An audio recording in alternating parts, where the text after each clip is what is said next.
मैंने कहा, लगता है इस तरह की निरंतर मानसिक चौकसी तो बहुत थका देने वाली होगी। ईश्वर बोले, हो सकती है, लेकिन तभी तक जब तक कि ऐसा करना तुम्हारा अभ्यास प्राप्त स्वभाव नहीं हो जाता। दरअसल यह तुम्हारा अभ्यास प्राप्त स्वभाव ही होगा, क्योंकि तुम्हारा प्राथमिक स्वभाव तो है बिना शर्त प्रेम करना। और अपने इस प्राथमिक स्वभाव को, अपने वास्तविक स्वभाव को प्रकट करने के लिए ही तुम अपने दूसरे वाले स्वभाव का प्रयोग करते हो, वह भी प्रयासपूर्वक। मैंने कहा, क्षमा करें, लेकिन जो कुछ भी मैं सोचूं, कहूं, करूं, उसमें काट छाट करते रहने के इस तरीके से क्या मैं एक मंद बुद्धि व्यक्ति जैसा नहीं हो जाऊंगा?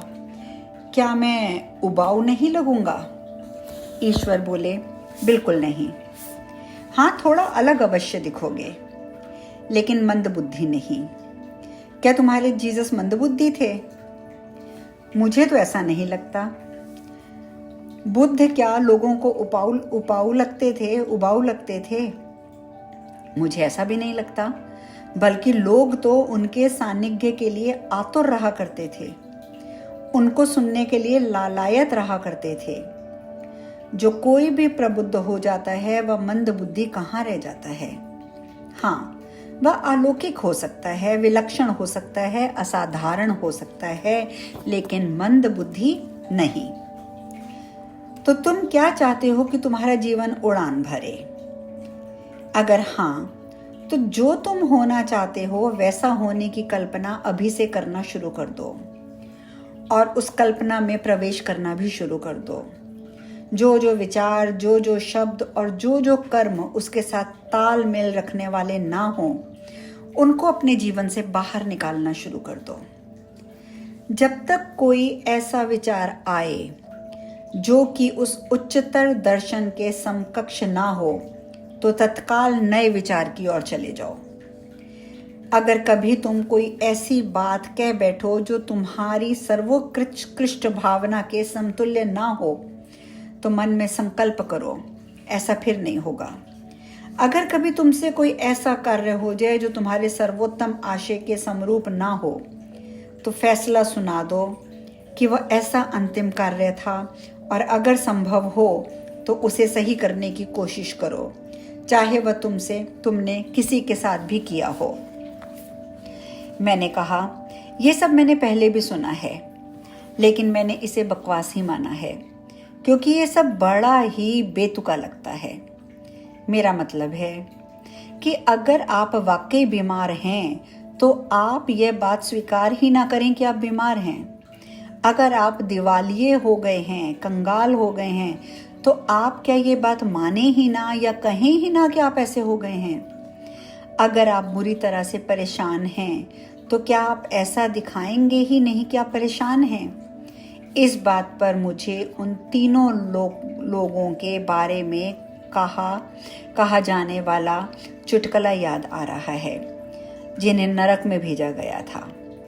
उनमें से एक था कैथोलिक, दूसरा यहूदी, तीसरा न्यू अज़र था, जो कि परंपरागत पश्चिमी सृष्टि संस्कृति को हटाकर नई सोच को स्थापित करने वाला संप्रदाय है।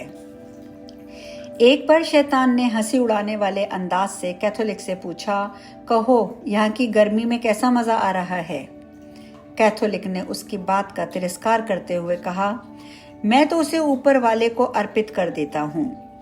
फिर शैतान ने यहूदी से पूछा, और तुम गर्मी में कैसा मजा ले रहे हो? यहूदी बोला, नरक में मैं और उम्मीद ही क्या कर सकता हूँ। अंत में शैतान ने न्यू अज़र से यह प्रश्न किया, तो पसीना पोंछते हुए उसने उत्तर दिया, गर्मी क्या होती है वो प्लीज? चुटकुला अच्छा है, लेकिन मैं समस्या को अनदेखा कर देने की बात नहीं कह रहा हूं। भगवान ने इस प्रकार उत्तर दिया। भगवान आगे बोले, ना ही तो मैं इसको अनदेखा करने की बात कह रहा हूं, और ना ही मैं ये कह रहा हूं कि अगर कोई ऐसी समस्या आ जाए तो माना जाए कि समस्या है ही नहीं है। मैं बात कर रहा हूं परिस्थितियों पर ध्यान देने की और फिर उस विषय में अपने सर्वोच्च सत्य को बताने की। अगर आप दिवालिया हो गए हैं तो हो ही गए हैं, उसके बारे में झूठ बोलने का कोई औचित्य नहीं है और ना ही इस बात का कोई औचित्य है कि उस बारे में कोई कहानी करते हुए, उसकी सच्चाई को कमज़ोर करते हुए उसे मानने से इनकार कर दिया जाए। साथ ही ये भी तुम्हारा विचार ही है कि दिवालिया होना बुरा होता है, कि ये त्रासद होता है कि मैं अच्छा आदमी नहीं हूँ, क्योंकि अच्छे लोग तो मेहनत करते हैं, कोशिश करते हैं और वे कभी दिवालिया ना हो, वगैरह वगैरह वगैरह। ये बताता है कि तुम दिवालियेपन को कैसा अनुभव करते हो। ये तुम्हारे ही शब्द हैं। मैं दिवालिया हो गया हूँ, मेरे पास चवन्नी भी नहीं है, मेरे पास फूटी कौड़ी तक नहीं है। ये शब्द ये बताया करते हैं कि तुम कब तक दिवालिया रहोगे। उसके इर्द गिर्द होने वाली तुम्हारी क्रियाएं ही हैं जो लंबे समय तक इस बात को जिंदा बनाए रखती हैं, जैसे खुद को दोषी मानते रहना, हताशा निराशा में इधर उधर बैठे रहना, ये कहते हुए उस हाल से निकलने का प्रयास न करना कि क्या फायदा, इससे क्या होगा। संसार के बारे में सबसे पहली बात जो समझने वाली है वह ये है कि कोई भी स्थिति ना अच्छी होती है ना बुरी, वह तो बस होती है।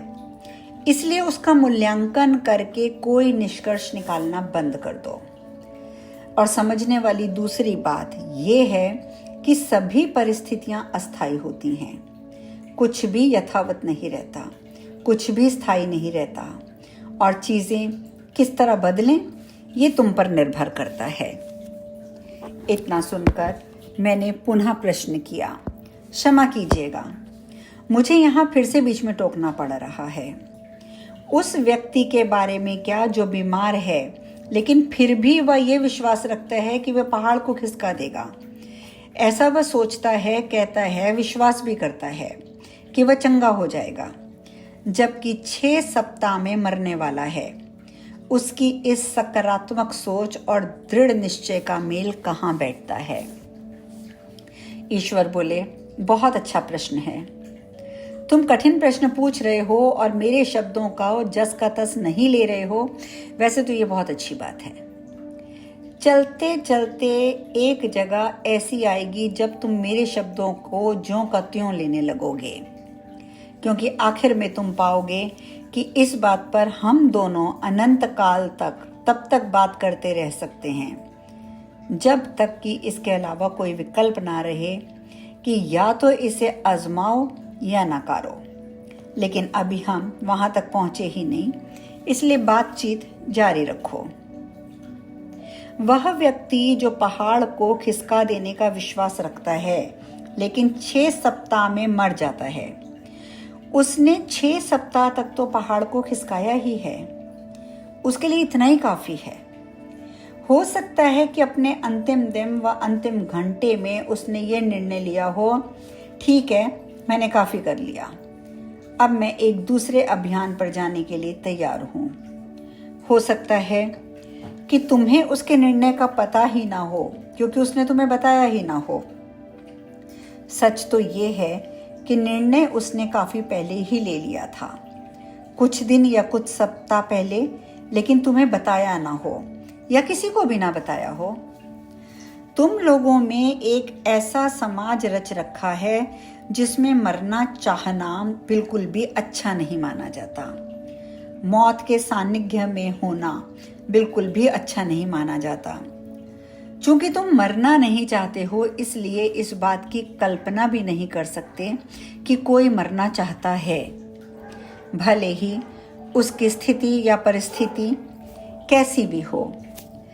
लेकिन ऐसी कई परिस्थितियां होती हैं जब जीने की तुलना में मरना बेहतर होता है।